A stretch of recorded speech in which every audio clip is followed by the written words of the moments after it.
Welcome in, college baseball fans. This is the inaugural show of the weekend rotation, but this is exclusively the Texas A&M one. I got Marshall Ingram here with me, and we're going to be breaking down all the games. Well, Marshall, let's get into it. What are your Let's do first it. initial thoughts after that first weekend against Texas A&M? So, first, going off first thoughts of the weekend, you could definitely tell first it was the first series of the season. But I thought it was a really good opportunity for the new guys to show what they got.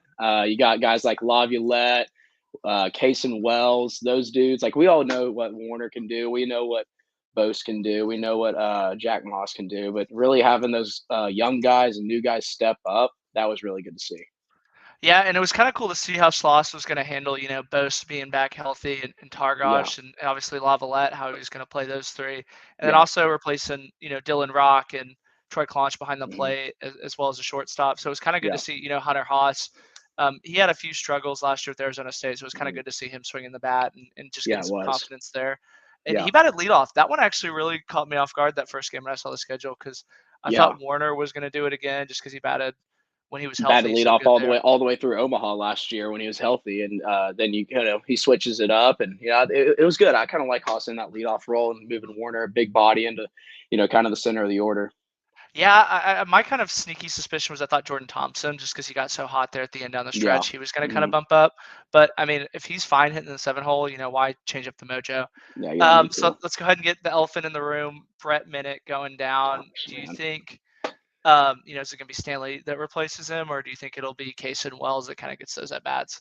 Yeah, so, obviously minute going down game 1, it's just tough, like, you get a guy in there who's just, like, coming back senior year, and, just I feel for the guy, sliding into first, snapping his thumb, but, they put Wells in there in game 1 to replace him, and I thought Kaysen did a really good job, coming as a freshman, packed out house at Olson, and he really just like kind of filled that role and just he kind of stayed consistent through the whole weekend. I thought they were going to go Stanley Tucker to go off it right when Minnick went out.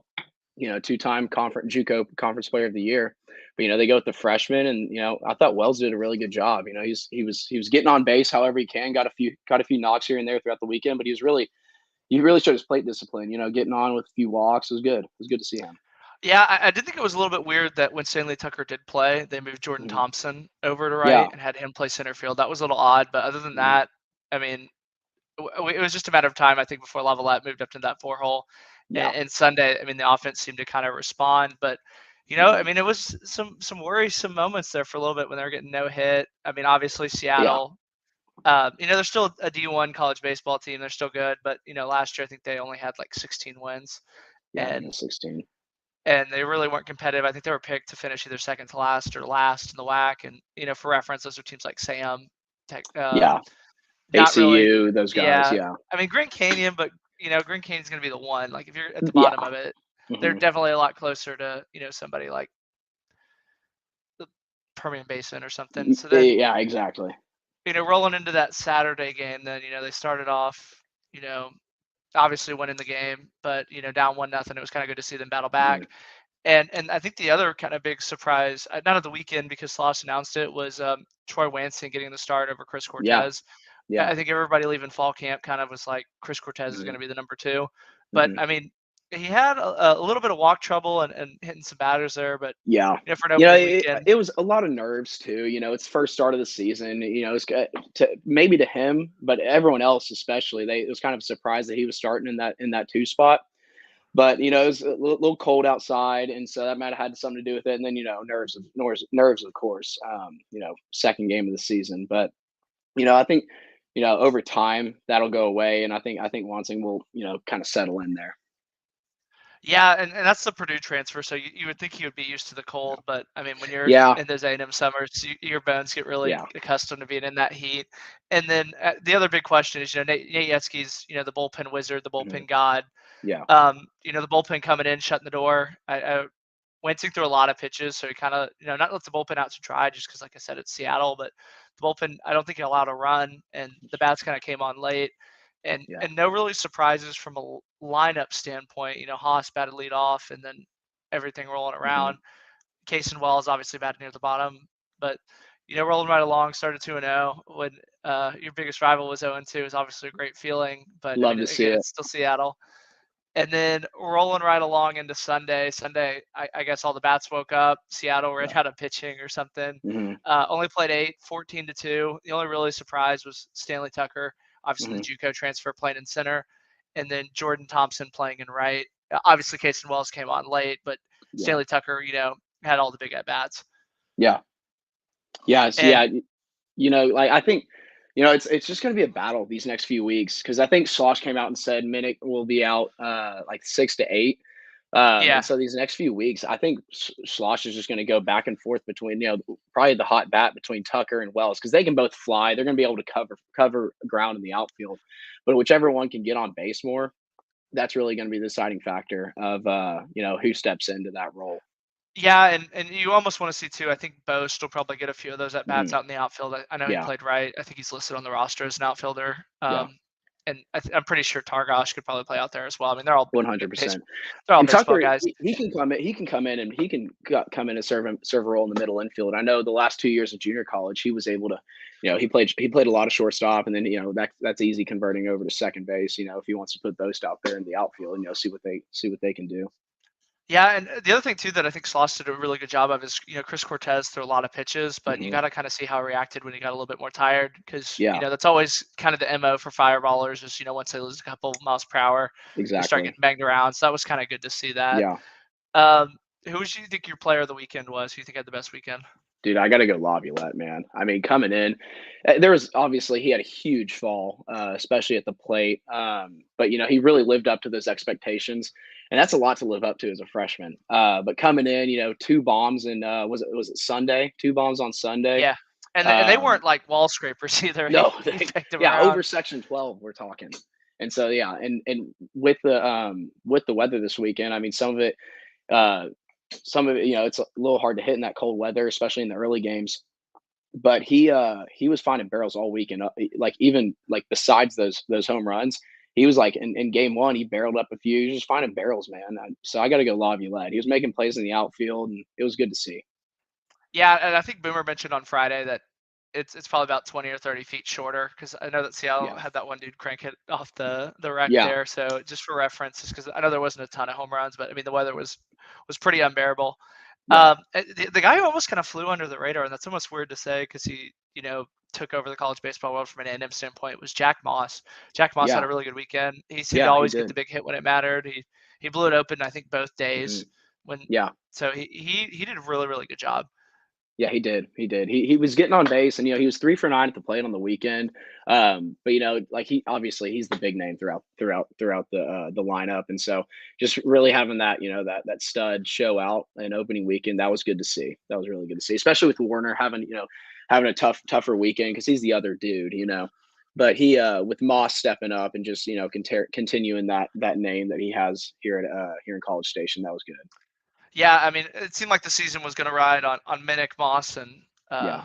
Warner over there. So it was kind of good Hmm. to see Jack Moss kind of break out, and the moment Yeah. really wasn't too big for him, which is kind of what we saw last year in Omaha. Is the moment never seemed to be too big for him. No. Yeah. Absolutely not.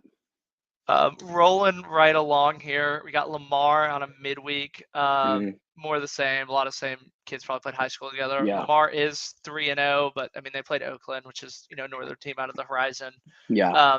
At 3 1-run wins. I don't Hmm. think Lamar will give A&M that trouble, but Sloss likes to have the pitchers be done, so it'll be really kind of interesting to see who Yeah, kind of it'll gets it'll those give a at chance for bats. those younger guys to kind of step up, like Wells and new guys like Tucker, kind of step up, and just like the nerves will probably be down during that game because it's midweek on Tuesday. But it'll also be a good chance for those guys in the bullpen to get some work and get those early season jitters out of the way. Yeah, 100%. and the weather should be a little bit better just because it was so Yeah. unbearably cold. Hmm. Yeah. It'll be interesting to see kind of how Sloss handles that bullpen too. How many pitches they throw, how many Yeah, I guys he think rolls he'll out. probably be he'll be pretty conservative, I assume. Um, but yeah, I assume a lot of guys will get 1-2 innings of work during that game. Yeah, and they got a lot of. A&M's a really big team from a pitching standpoint. I mean, they have I Yeah, think 3 or 4 pitchers that are over 6'4", so they're gonna be very intimidating. So it'll yeah, be kind of yeah. good to Hmm. see that. And then looking ahead to the weekend, we got 3 games with Portland, who again, they're 3-1, but they played Utah Tech. Yeah. Blew them out Friday night in 7 innings. Actually, they played 2 doubleheaders. So 17-6, 21, and then they lost 11-1. So they probably just ran out of Hmm. pitching through 4 Yeah, games. probably. But again, they're not really a baseball power yet. So I mean, A&M could Hmm. very easily be 8-9-0 rolling into the College Yeah. Classic. I do want to see a little bit more from Dittmer. I know he pitched really good, but Yeah. Yeah, just to kind I of want see to him. see. Slaughter, he was conservative with Nathan. He was I think, I mean, he was really really good in his opening start of the season. But I think he took him out in the fifth. I think he pitched four and a Yeah. third. Mhm. Um, and so he definitely could have kept rolling, but being conservative, you don't want to burn your guy too early. But I do want to see here in these next one or two starts to Detmer, him get some more pitches, some more innings. That would be really good to see. Yeah, and just efficiency and Hmm. compounding, Yeah, starts. That was kind of, I wouldn't say his issue because he still was a dominant pitcher, but yeah, at times he was almost unhittable, and then other times he kind of got banged around. And I hmm, think his efficiency, if you're going to be the frontline Friday starter, you're going to have to give your guys 5, 6, 7 innings. And, hmm, if you're at 88 pitches, I mean, I know it's early and it was very cold and stuff like that, yeah, but I mean, he only had, I don't think he had a walk. So that was kind of good to see too, as he was finding the zone. yeah. That was really And good. And I think he had what 8 strikeouts, and yeah, 8 strikeouts, zero walks, and finished up at like 75 pitches. I want to say 72, 73, something like yeah, somewhere I around think there. right around there. And it'll be kind of interesting too to see who kind of fills that Palish Menifee role Hmm. where it seemed like Nate Yeskie was exclusively rolling with those Yeah. 2 guys. So Hmm. I mean, they seem to have a little bit more pitching talent this year. I think this is probably the most talented A&M from a pitching standpoint in at least my college career. Hmm. So 6, 7 years for those Yeah. counting. Yeah. And they got a ton of transfers, ton of arms, and they'll roll them out, see who sticks. But Mhm. I mean, for these series, they're almost kind of just playing up to see what they do to the College Classic. Yeah. Yeah.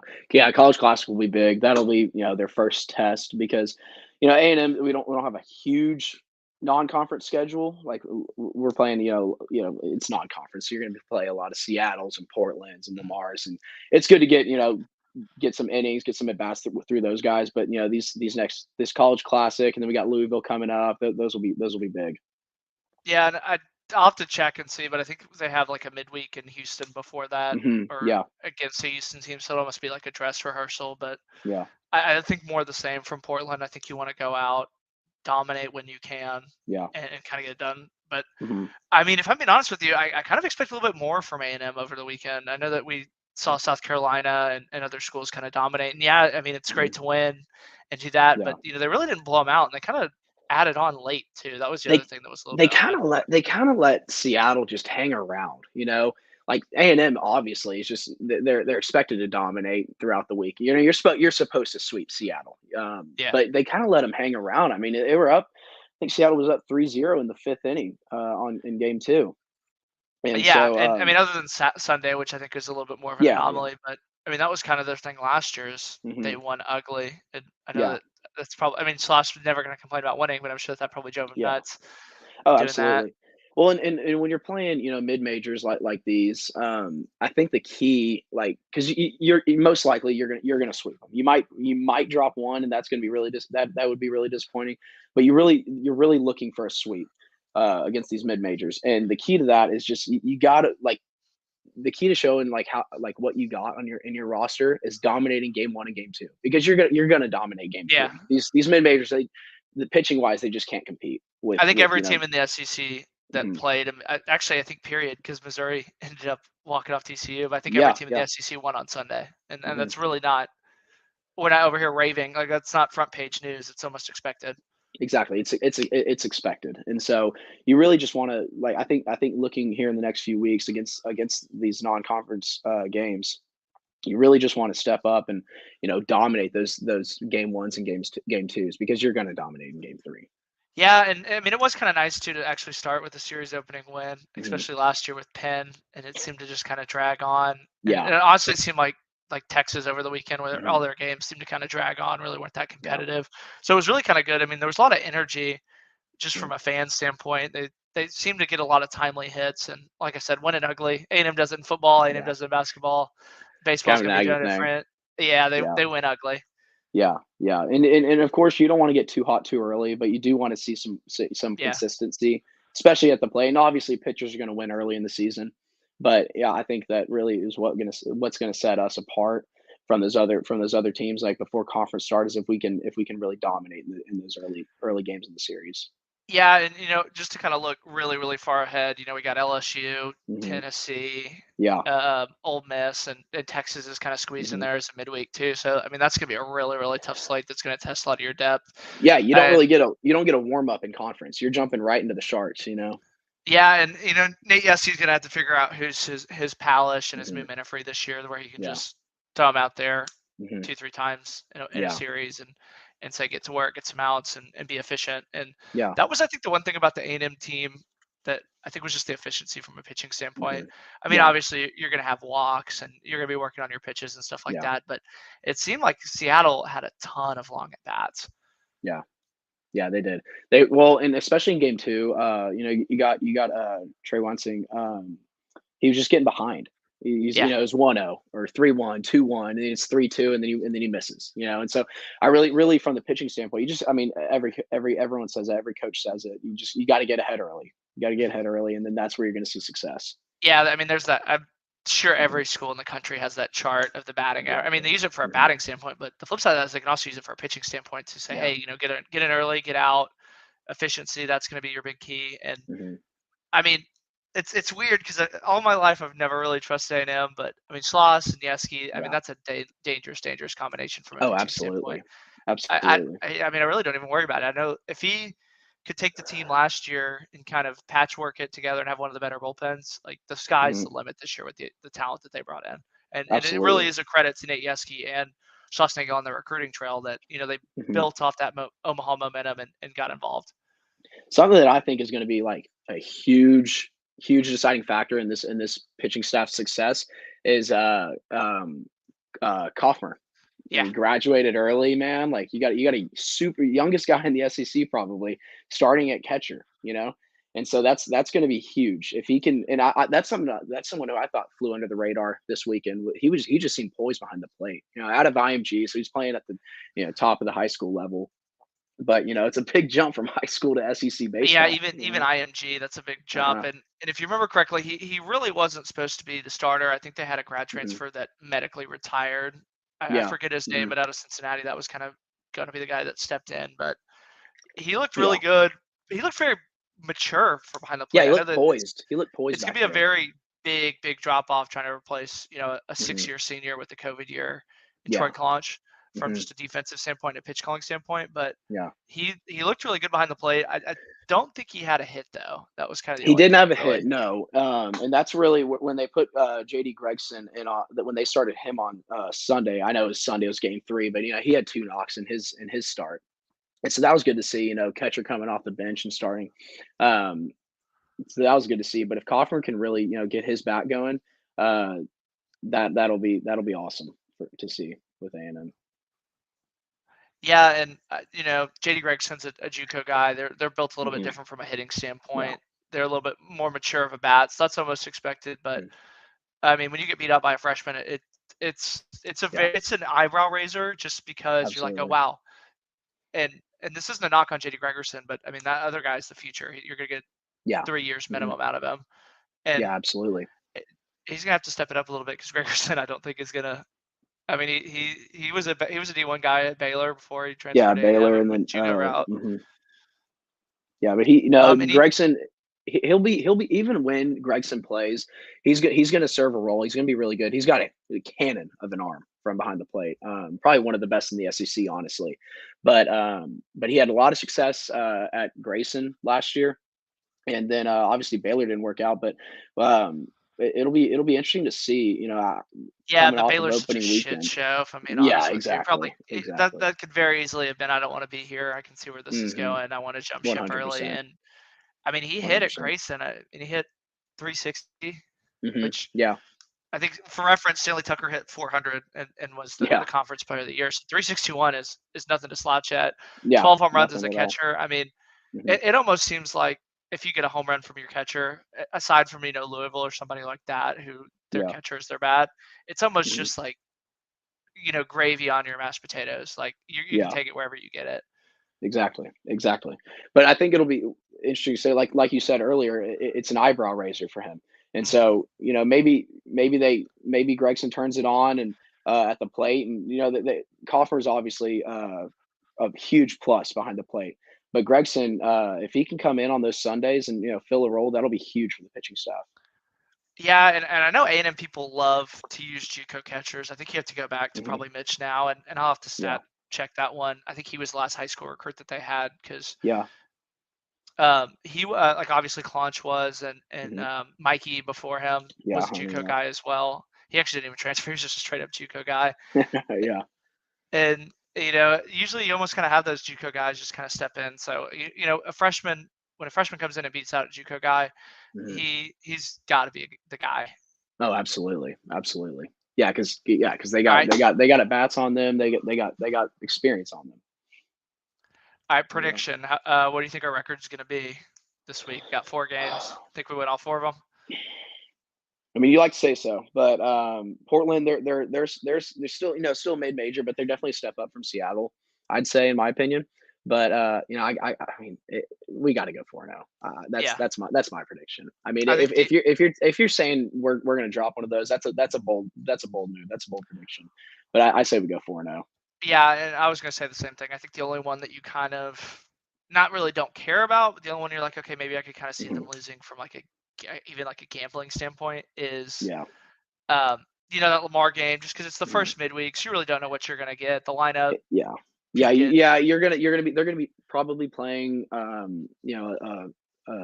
alternative lineup, pitching I'm a sure lot. Bo's will It'll be a probably bowl play in the game. field. Mhm. You know, Yeah. I mean Stanley Tucker and Casey Wells could both play, and I Greg I'd say Thompson could I'd sign it say they off. both start. I think that's gonna be center field, right field on Tuesday.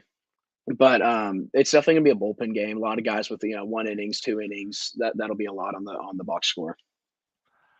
All right. Well, this has been the first one, the weekend rotation A&M Mhm. special. Want to thank our sponsors, Home Field Apparel.